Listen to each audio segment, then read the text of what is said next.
Pada 2022, dunia dikejutkan dengan pengumuman Presiden Rusia Vladimir Putin menyatakan operasi khusus di Ukraina. Kedua negara hingga kini masih berperang sementara jutaan orang melarikan diri dari rumahnya dalam krisis pengungsi terbesar di Eropa sejak Perang Dunia Kedua.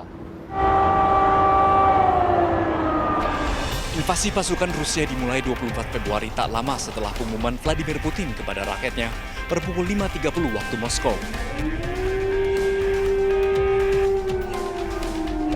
Hujan rudal sontak mendarat di Ukraina, sementara pasukan infanteri dan kendaraan perang Rusia merangsek negara tetangganya. Lebih dari 13 juta rakyat Ukraina, terutama anak-anak dan wanita, terpaksa meninggalkan rumahnya demi keselamatan, sementara para lelaki diwajibkan bertahan untuk berjuang. Pada bulan Maret, Rusia mampu menduduki sekitar 1/4 wilayah Ukraina.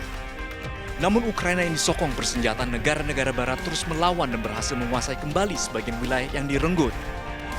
Laporan PBB menyebut hingga 19 Desember sebanyak 6.826 warga sipil kehilangan nyawa.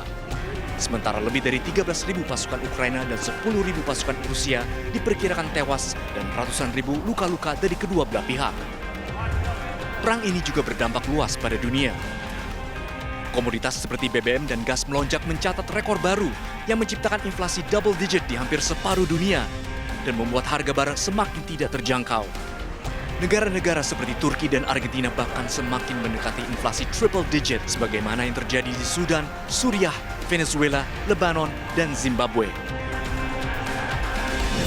Pada bulan September, dunia kehilangan sosok monarki tertuanya, Ratu Elizabeth II yang memimpin kerajaan Britania Raya selama 70 tahun.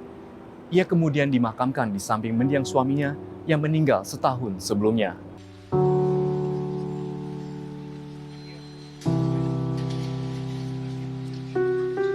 Elizabeth Alexandra Mary atau Ratu Elizabeth II meninggal di Istana Balmoral, Skotlandia pada 8 September 2022 di usia 96 tahun didampingi anaknya Pangeran Charles dan Putri Anne.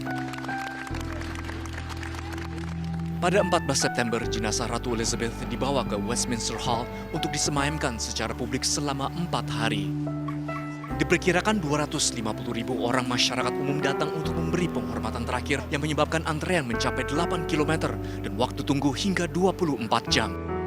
Upacara pemakaman negara digelar pada 19 September di Westminster Abbey.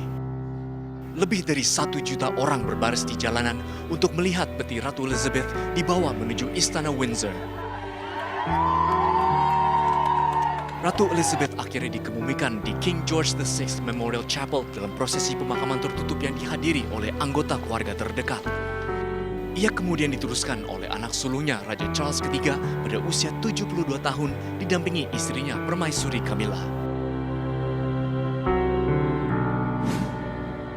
Pada bulan Oktober kita dipilukan dengan sebuah peristiwa yang bermula bahagia namun berakhir dengan nestapa. Luka mendalam bagi para korban. Dan semoga kejadian ini bisa menjadi pelajaran agar tidak terulang.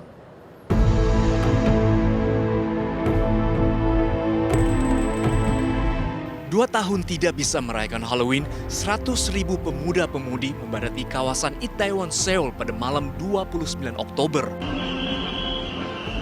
Suasana bahagia dapat kembali berkumpul tanpa jaga jarak dan menggunakan masker sejak pandemi berlangsung, membuat wilayah yang terkenal akan kehidupan malamnya berubah menjadi kekacauan saat jalanan didesaki massa.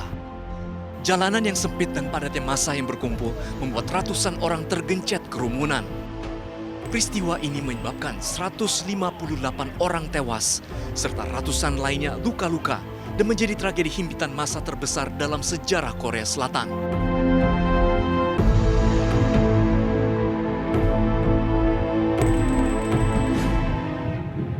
Pada 2022, Indonesia juga mendapat sorotan dunia atas perhelatan G20 yang diselenggarakan di Bali. Presidensi Indonesia dinilai sukses karena mendorong dialog dan tercapainya sejumlah kesepakatan antar negara G20 di tengah situasi yang menantang.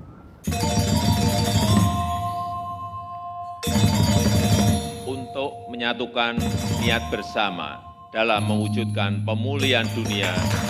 Konferensi tingkat tinggi G20 yang diselenggarakan di Bali pada 15-16 November 2022 menjadi penutupan presidensi G20 Indonesia sebelum melanjutkan tongkat estafet ke India. Serahkan kepada India. Para pemimpin negara-negara G20 dibuat takjub dengan jamuan megah saat gala dinner yang berlangsung di Garuda Wisnu Kencana.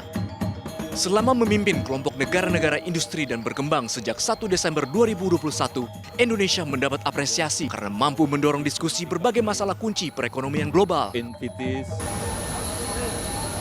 Indonesia juga diuntungkan dengan aktivitas perekonomian nasional yang meningkat selama presidensi G20 serta komitmen investasi transisi energi senilai 20 miliar dolar Amerika Serikat dari Just Energy Transition Partnership dan pendanaan infrastruktur berkualitas dari Amerika Serikat melalui skema Partnership for Global Infrastructure and Investment dengan total dana 600 miliar dolar Amerika Serikat. Pada 20 November, dunia dibuat kagum dengan pembukaan Piala Dunia yang diselenggarakan di Qatar. Piala Dunia Qatar dianggap sebagai ajang pembuktian dua pemain terbaik dunia, Lionel Messi dan Cristiano Ronaldo, untuk akhirnya mengakhiri perdebatan siapa di antaranya yang lebih hebat. Meski kalah di awal kompetisi, Argentina berhasil menjadi juara dunia dan sekaligus mengukuhkan Messi sebagai pemain terbaik sepanjang masa atas prestasinya meraih semua gelar yang bisa diraih seorang pemain sepak bola. Arya Dita Utama, Endra Rizaldi, Jakarta.